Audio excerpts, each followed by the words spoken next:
लेकिन टक्कर तो जबरदस्त है भाई।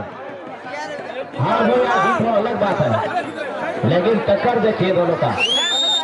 जवाब भिड़ंत यहाँ पर मैं भी तुमसे कम नहीं हूँ, और इतना ज्यादा सटक नहीं रहा दोनों ही पहलवान।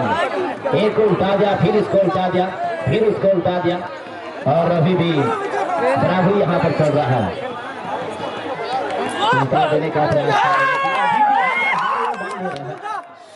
प्रयास तो जारी है, और इतना शक्तिशाली पहलवान गणेश कुमार यादव भी अभी थक रहे हैं, क्योंकि यहाँ पर पूरा दबाव बना चुके हैं अभी, लेकिन लगे वो हार मानने वाले नहीं है। ये तो हार मैं बना था।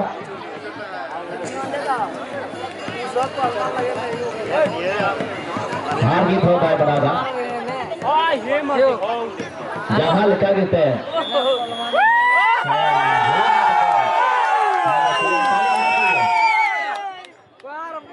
हरा हुई ना बनता है।